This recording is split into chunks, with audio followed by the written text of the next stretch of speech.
What is up? What's going on, guys? Trizzle here, tuning in, bringing you guys another great war recap. And it's been a long time. I know I haven't put out as many videos as I'd like to put out, but as you know, we still keep doing our thing. Legion of Doom has been on a win streak for the ages. Looking at our war log, you're gonna see a lot of green. And that's actually going to bring me into the whole point of the video. I'm just going to do a quick recap for last war. We matched against a clan called Warzone, and it was a fairly solid clan. It actually came down to the end, and these are the wars that I love, because if it's a clan that doesn't put up a fight, don't use all their attacks, or they're just terrible, it actually takes away from the war experience. So without running my mouth too much, I just wanted to give a special shout out to Warzone for making it a nice competitive war. Because it really did come down to the end, and we had a couple clutch Town Hall 12 3-stars bringing it home for the Legion. So here we go, starting with the first base, number 1 on the map, 3-starred by yours truly, coming in with a little Jai Wee Bow. Now you'll notice that this is actually one of the raids that I have a 3-star tutorial for on the channel. It's a Town Hall 11 version, and I probably need to update it because I was using Earthquake spells. But nonetheless, what you're seeing right here is the Town Hall 12 version, and it is very strong, guys. So you definitely want to have this in your repertoire. Coming in, of course, from the bottom right-hand side of the base, going in, you get the corner funnels established. Then you're going to drop your line of giants, wall wrecker, line of witches, bowlers, and then the heroes. And then you're going to manage the spells as needed. Lately, I've preferred bringing 2 free spells just because of the single target infernos, different high DPS clusters, and with this raid, you'll notice that it is a super max. Everything on this base was completely maxed out, and we had a 3-star for the ages. A couple things could have gone against me, but by the end of it, I had a fair amount of troops left still up. So this was definitely one hell of a raid. Way to end the war and pull out that clutch victory for us. Alright, so moving on to the next. I don't know if I'm going to spend too much time showing the 2-star, especially since every other attack was a 3-star. So this was the other Town Hall 12 triple. Now, of course, it is a weaker base, so some might say it doesn't really count. But like everybody knows, when it comes to war, you've got a 3-star every base that you can, so it ain't our fault. So I actually was still able to use a little drag bat, and this is a version that I use. I actually run a couple wall breakers, a couple wizards to be able to help funnel in the heroes and hopefully get another air defense, another inferno, try to make the most out of those royals. Now, of course, most people use it to help cut the funnel, but I use it to be able to take out as many high-value air targeting defenses as possible. So, of course, I was able to get that other air defense. The royals loop around. The inferno does kind of lock onto it, so I'm not able to get the inferno, but I am able to do quite a bit of damage around the other side of the base, and then I attack from the bottom. That way I can ensure that I get the Town Hall, and then from there, there's just enough troops left up to be able to overwhelm the base. The single target inferno might have kind of gone the other, could have gone anyway depending on how they approached it, but again, a 3-star is a 3-star, so there you have it, taking out their number 3. Now that brings me to the next attack, Homewrecker, coming in on their number 4. It was a little bit of a dip attack, but it was a pretty solid base. So he goes in using that same Jai Wee Bow that I was telling you guys about, and he takes care of business. Coming in from the top left-hand side of the base, giants, witches, bowlers, royals, and then from there you just manage your spells. Luckily, with the wall wrecker being added to the game, it really gives you a lot more mobility because you can expect your army to at least work your way past several wall segments without having to bring like a ton of jump spells or wall breakers. So great job, Homewrecker. 3-star in number 4. Even though it was a dip attack, it was still good deployment. So this was, okay, they're number 5.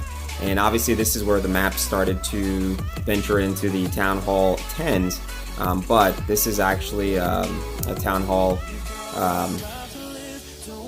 a weaker Town Hall 12. So I'm not going to spend too much time going over this attack because obviously it is a dip attack, but nonetheless, he still is able to go in there using Electro Dragloon and easily able to 3-star the base.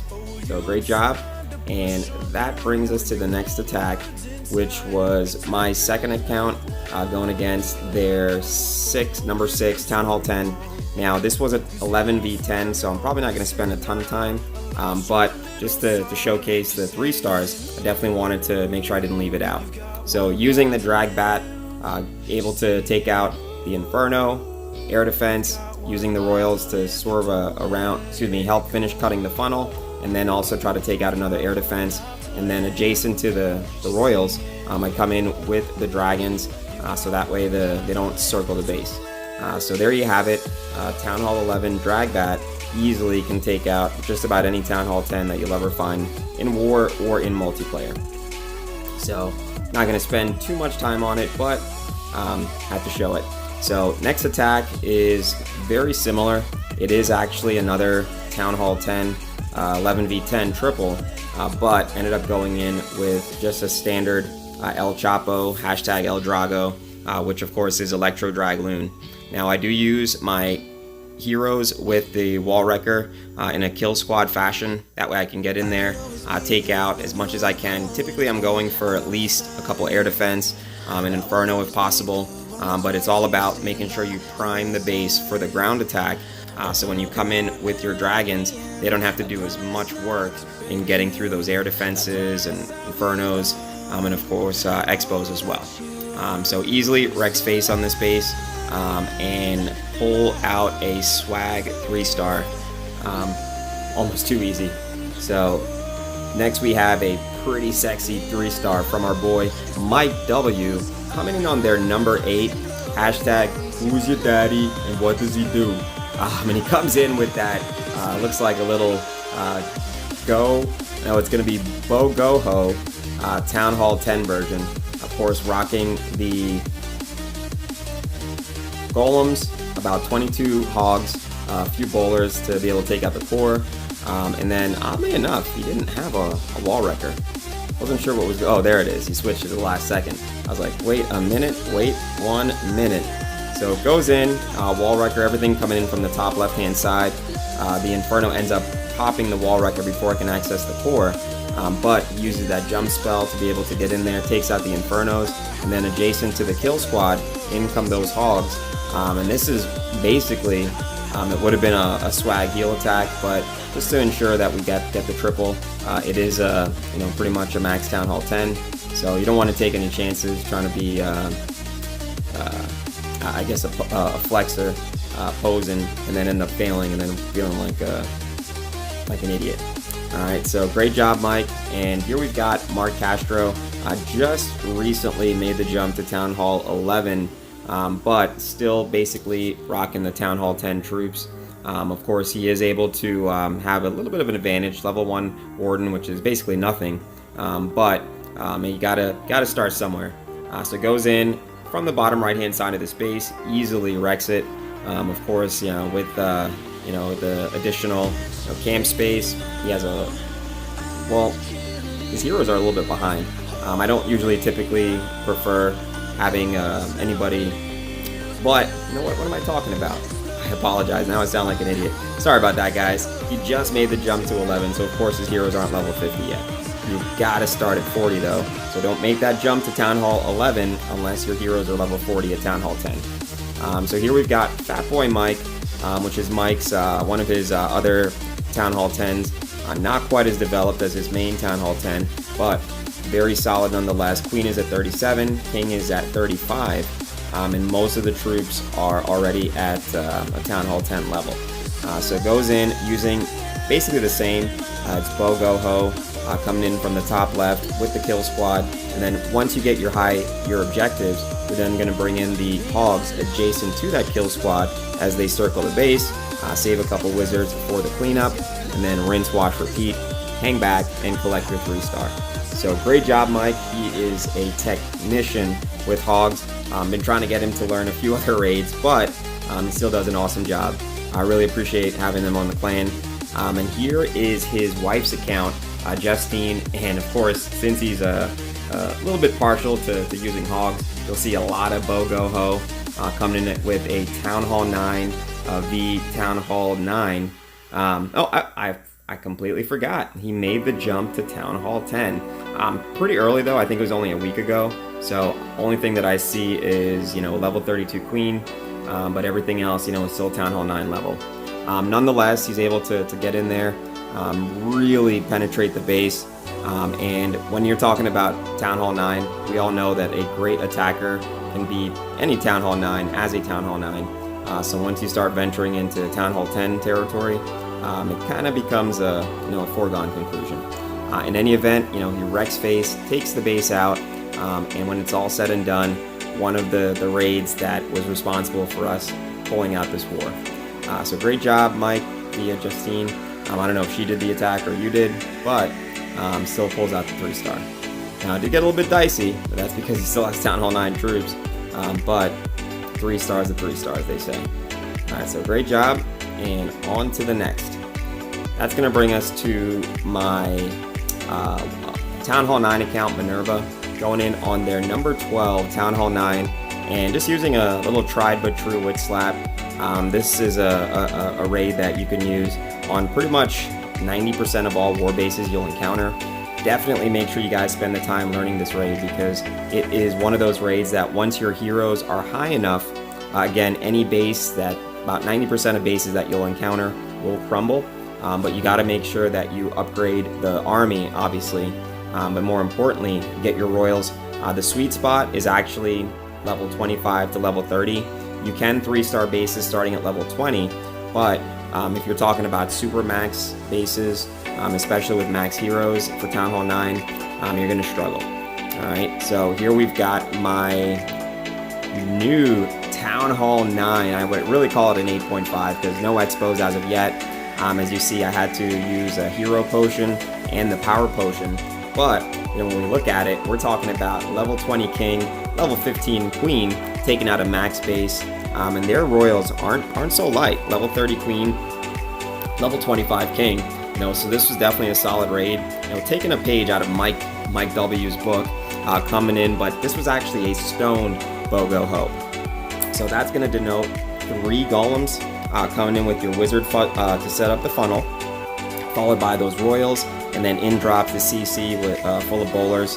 The whole point, of course, is to use your rage and kill squad to access the core, take out the clan castle, establish at least 1 expo, if not both. Make sure that those are addressed, and then you're just going to come in adjacent to your kill squad with your hog riders, and then by the time all the troops converge, there really isn't going to be a lot the base can say about it. And it's one of those attacks that once you master the timing, it is so sexy. So there you have it, guys. A level 15 queen, level 20 king with the power potion. So that lets you know that I actually have a level 10 queen and a level 15 king. But I don't know. I might have still been able to 3-star. Who knows? But in any event, I did get the 3-star. So shout out to your boy. That's going to bring us to number 14. This is Dennis taking out their number, just said it, number 14. But easily takes care of business, comes in with a Witch Slap. Now it is modified. He has been a Town Hall 10 now for about a month or so. Luckily, he has that wall wrecker to be able to come in and really just cut through the base. Again, the wall wrecker cannot be undervalued just because of its ability to allow you to break through at least a couple different line segments. But you just have to be a little bit smart and make sure you protect it. So he goes in, again, massacres this base. By the time the dust settles, we've got nothing but a triple. All right, so great job, Dennis. Let's see, I think you got a 6-pack, but let me double check. Yep, I knew it. And this was a slightly better design base, but Witch Slap is so strong that if you add a wall wrecker to it, it's basically have a good night. So with that being the case, He's easily able to destroy this account, this base, and by the time it's all done, has basically his entire army left up. So again, you guys gotta make sure you learn Witch Slap. Probably one of the strongest, most balanced Town Hall 9 armies in the game. So make sure you check out the tutorial on the channel. All right. So next attack was Adam going in on their number 16. I think this was the lowest max Town Hall 9 on the base, on their clan, excuse me. But you'll notice that Adam is coming up. Now he's rocking that Town Hall 9 Go Wipe with the Bowler CC, and a lot of you don't realize just how strong Go Wipe is once you factor in the bowlers, and once your army is upgraded. Now the Town Hall 9s have the level 4 P.E.K.K.A.s. You combine that with the DPS from the bowlers, you rage. Now he did kind of misstep on this because of that corner structure. The bowlers ended up pulling in that direction, but had he not had the bowler circle, this base would have been so wrecked. So you'll notice that he ended up making a couple pretty solid mistakes, but even with that mistake curve, he's able to pull out the 3-star without max heroes. So great job, Adam. And then the next attack, of course, some of these attacks are going to be bully attacks. It's just the name of the game. As you close out a war and you try to finish everything, you're going to have to do some dip attacks to clear the map. So this was Master Tezzy going in on their number 17, the highest Town Hall 8 on their war map. And he just goes in with a little classic Pentalalo, easily takes out the base. Probably could have done a little bit better job in luring the clan castle, but because of the hounds, it might not have been a bad thing, because at least they soaked up some of that DPS to pop and get those pups out there. Alright, so good job. And then this is also going to be a bully attack. This was the same account that I had used to 3-star that max 9, and this base needed to be cleaned up. So I just dipped using my farm army, which is Dragloon. I used to rock a hound in the CC, but I've noticed that if I use my heroes as a kill squad to take out at least 1 or 2 air defense, it gives me that much more mobility, and then I can usually 3-star at a higher hit rate. So easily, wrecks this base. By the end, I think every single dragon was up, and I want to say most of the loons were up. I mean, there's only 7 loons in that army, so it's not like there's a ton of loons, but very strong attack. So this was ATL going in on their number 19. Of course, this is Adam's Town Hall 8, and fresh to death, he goes in, takes care of business, easily pulls out the 3-star. Of course, we won't spend too much time. I know Town Hall 8 at this point in the game, might not be the most exciting thing, but I will say Town Hall 8 actually is one of the most fun Town Halls. Once you get your offense upgraded, it's one of those Town Halls where you can really mess around within the army composition and the troops that you can bring, and you can actually 3-star in a lot of different ways. So good job, Adam. And that leaves us the very last base on the map. This was Caden taking out their number 20, and he goes in with a dragon army and using rage spells and a heal. Now with the rage spells, I do typically prefer that you use lightning, but it depends on the base. Every now and then, having a rage spell is a better option, but the majority of the time it isn't, only because with the lightning you get the value of taking out 1 air defense and still having a rage to be able to use either the max CC loons or max dragon. It's usually better to get those max CC loons. That way you can take out at least one of the air defense and a lot of other defenses, because those loons really have a decent amount of hit points. And the damage they output is crazy sick. Alright, so there you have it, guys. That was one of the more entertaining wars that we've had in the past few weeks. And then we ended up pulling it out 59 to 58. So shout out to the Legion. You guys always step up, you always perform and do what we got to do. Lastly, just wanted to kind of give you guys an update on where we're at. We are currently at 15,431 points, and in order to get that level 16 badge, we are, looks like about less than 1,000 points away. So we need to get a little bit less than 1,000 points. So that ends up being, I want to say, roughly about 5 to 6 wars. If we win them, we will be getting that level 16 badge. I cannot wait. And of course, in the meantime, as you guys saw at the beginning of the video, the Warlog is looking so sexy, guys. Look at all that green. Love it. Yeah, we tend to not lose a bunch. The only time we have major losses is when people had an emergency and they couldn't attack. It's never because we were outclassed. But even with that being the case, guys, I really got to thank you for watching the video all the way to the end. Make sure you stay tuned. Trizzle tuning out.